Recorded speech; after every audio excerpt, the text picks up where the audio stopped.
Hey there everyone, we're about to dive into a video segment from day one of our Horary Astrology certification program here at the Oraculos School of Astrology. If you've always wanted to dive into the magical and wonderful world of astrological divination via Horary Astrology, then tune into this video and the other videos in this series so that you can find out everything you need to know about stepping into the world of astrological divination.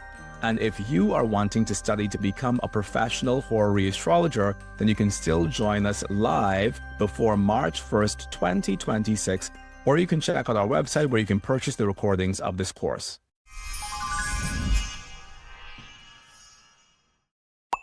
Let's do this as an exercise because I think that this is going to be an important thing for us. So, Horary possibilities for simple delineation. What are some horary possibilities for simple delineation? 1. If the querent is good, querent is good, and the moon is good, what do you think the outcome is going to be? Looks like a duck, smells like a duck, quacks like a duck. It is a duck. Good. More than likely. If the querent is bad, the querent is bad. I'm putting it in all caps so you can realize that it's an okay thing to say the word bad. And the moon is bad. What do you think the outcome is going to be? Looks bad, smells bad, sounds bad. Sounds like using a public restroom is what it sounds like. More than likely. What's the next one? What if the querent is good, it is good, but the moon is bad? Success with instability, which means viz. The word is viz. Viz is a very important word. Para que tu sepa, we need to use this word viz because viz means just, what does viz mean? Viz means in other words. So viz, let me put this up top here. Viz means in other words. And it's a word that we find all throughout a lot of traditional astrological textbooks, viz. So success with instability, viz, the desired outcome will manifest, but in an unstable way, meaning it could very well be easily broken, meaning that success could very well be easily broken. Okay, so that is success with instability. So we have the querent good, the querent good, and the moon is bad. Now, what if we have the querent good, the querent bad? You think you need that donut, but you don't really need that donut. You think you need it, but you don't really need it. And chances are you'll be better off without it. Now, what's the other possibility? We did good, good, good, bad, bad, bad, good, good, bad, good, bad, bad. What's the next one? Querent, bad, bad, good, next lifetime. The weather is just good because that's what the weather is. But clearly, the two of you aren't, so next lifetime. What's the next one? Querent, bad, quested, bad, moon, good. I feel like I'm missing one.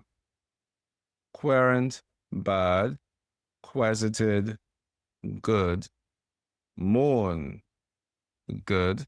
It's good for someone, just not good for you. Okay? So these are our horary possibilities for simple delineation. I've never done this before in my life for anybody because, once again, there are things that happen in my head that never actually make it on paper. And this would have been a very useful thing to put in which book? In this book. However, where is it? It is in your working document and not in this book at all. And that's not to say that the 606 pages in this book are not valuable, but it's just to say that I think it always makes sense to learn with the person who wrote the book than to just read the book itself. Because, if you just read the book itself, the book is never going to contain whatever fullness a person has going on in their noggin. Okay, so horary possibilities for simple delineation. So where are we? So we got to aspects. We got to aspects.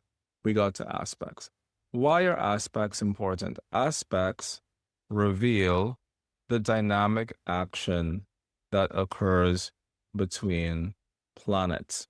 If there are no aspects, then there is no action, period. If there are no aspects, then there is no action. Let's get back to talking about one thing that I think is very important. Why do people find aspects so difficult? Why do people find aspects so difficult? Is a very serious question. And I believe that it is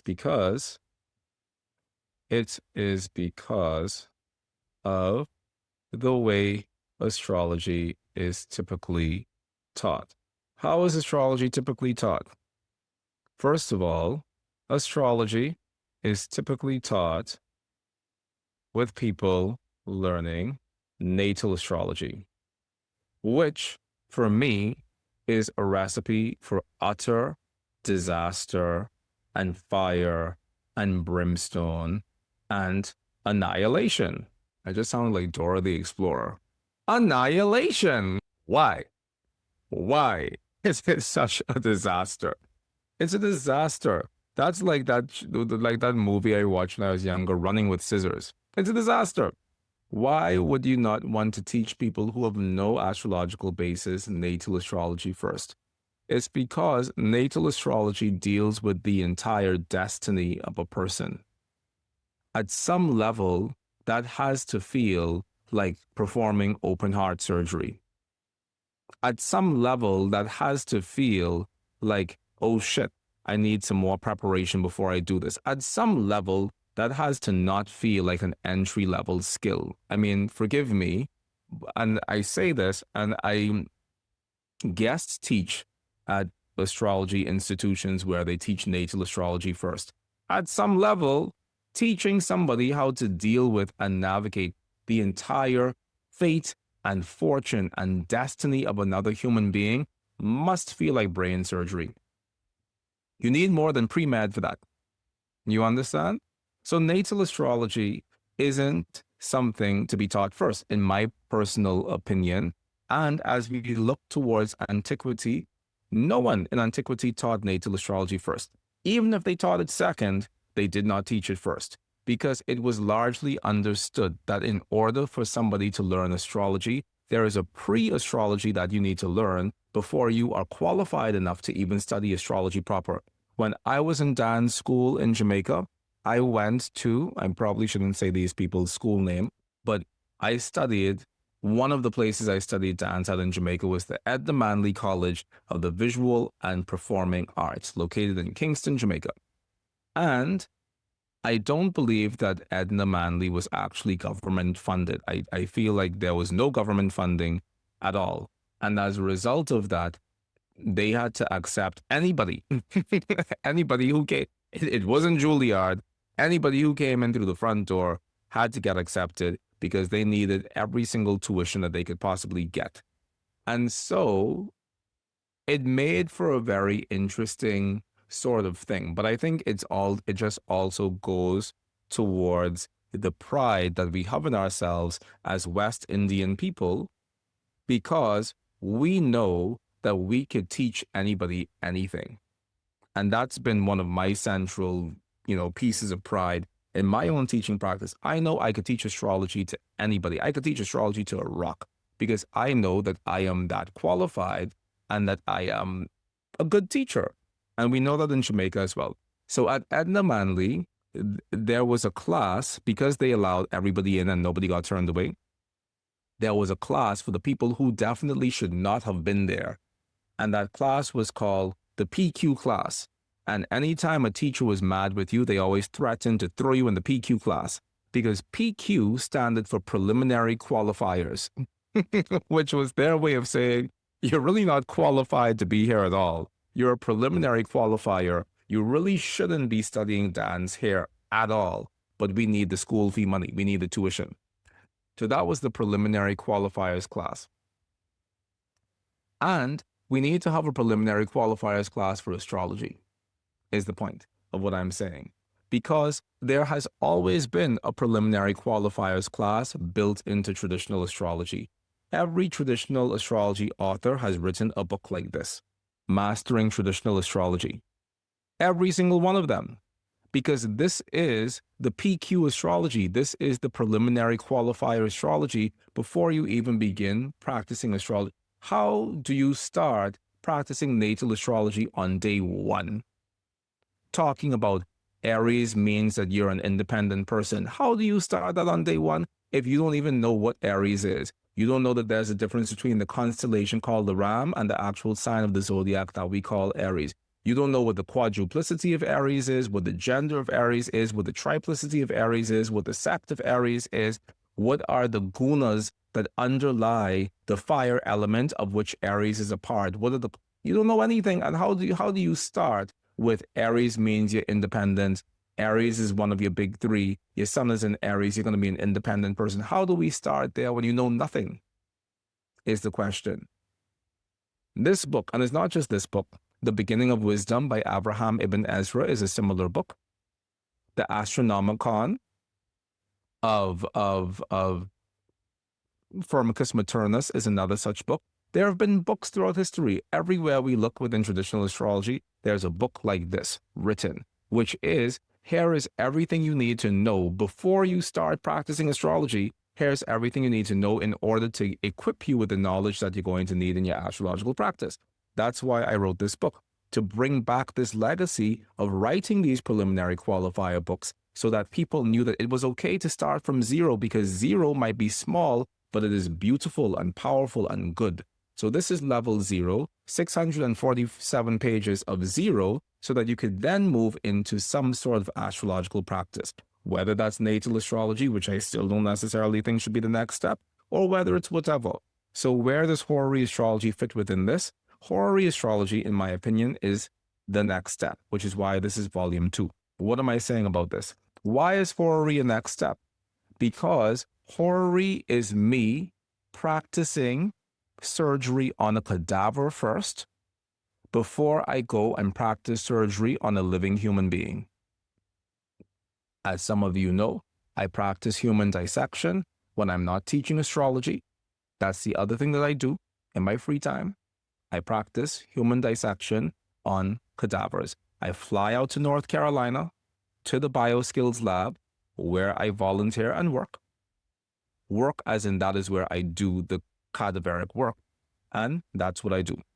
And cutting open is such a harsh thing to say, but working with a cadaver, it gives you a level of confidence and it eases something within your soul and psyche, because you realize that there's absolutely nothing that you can do to harm that person. In the front of you, there's nothing you can do to harm that person, because that person has already been harmed in more ways than you can imagine, chemically and also by whatever killed them in the first place.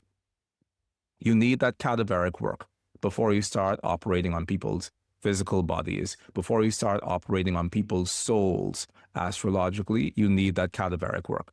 And horary astrology is your BioSkills lab, because horary astrology teaches you how to become a master at your craft without ever looking at a person's birth chart. So by the time as you look at that person's birth chart, you are more than equipped to begin holding that person's destiny in your hands and in your own soul and psyche, because you would have given yourself a lengthy and a rigorous practicum of answering questions. All astrology is based in answering questions. There is no astrology that is not rooted in the sanctity of the question. And horary astrology teaches you how to answer the mundane daily questions that occur within a person's life, so that when you move into answering the big kahuna questions, the questions like, will I ever be rich? Will I ever have children? Will I ever get married? You feel a level of confidence within yourself because you have this skill set to fall back on. And before that skill set, you had this skill set which prepared you for this skill set in the first place. So that's how I feel about Horary Astrology. Now, I do know, because people tell me things, that there are some people who teach Horary Astrology as if it were an advanced subject. There's nothing advanced about Horary Astrology at all. As a matter of fact, Horary Astrology is an entry-level skill. And even though I'm no big fan of William Lilly by any stretch of the imagination, I think that he was a great author. I think he wrote a very big book. But there's a lot that William Lilly got wrong in that book. And there are people who still teach William Lilly's astrology who know that William Lilly got a lot wrong in that book, but they still teach it anyway. And I have a problem with that, because I can't know that something is wrong and then continue to say it to you as if it's the gospel out of holding on to some integrity to the past, because that's just stupid. So at the Oraculos School of Astrology, we are very much traditional astrologers, but William Lilly does not factor into that understanding of what it means to practice traditional Horary Astrology, not even remotely, truly. What was I saying about William Lilly? I was saying that I think that that's a part of why he organized his book in that way. There was Horary Astrology first, and then there was natal astrology. As we look in history, there's always Horary Astrology first, and then there's natal astrology, because that is just the way of things. Why has this been the case historically? This has been the case historically because historically people don't know their birth time. I know probably a dozen of you in this room don't know your own birth time. I come from a country where people don't know their birth time. I come from a region of the world. The West Indies is the region of the world where we, as West Indian people, don't know our birth time, because it is not mandatory. Not in Jamaica, not in the Bahamas, not in Cuba, not in Haiti, not in the Dominican Republic, not in Aruba, not in no part of the Caribbean is it mandatory for people to record their time of birth on their birth certificate. And so when a person from the Caribbean comes and tells you that they were born at 9 o'clock, don't believe them, because neither do they know, nor their mother knows, nor anybody knows, because it's not mandatory in the Caribbean for us to record our birth time. So why was Horary Astrology always an astrologer's first skill set? Because nobody knew their birth time to make natal astrology their first skill set. And this is why Horary Astrology is an entry-level skill. Horary Astrology is a bottom-of-the-barrel skill. Horary Astrology does not constitute some advanced astrological knowledge, because the purpose of many systems of divination in the first place was to fill the gap that astrology created.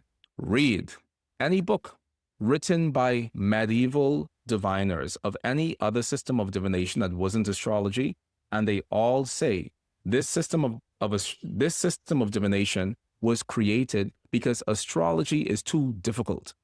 When you read geomancy books written in the medieval period, everybody says the same thing. Geomancy is the sister of Horary Astrology, and this geomancy is created because the Horary Astrology and astrology in general as a subject is too difficult.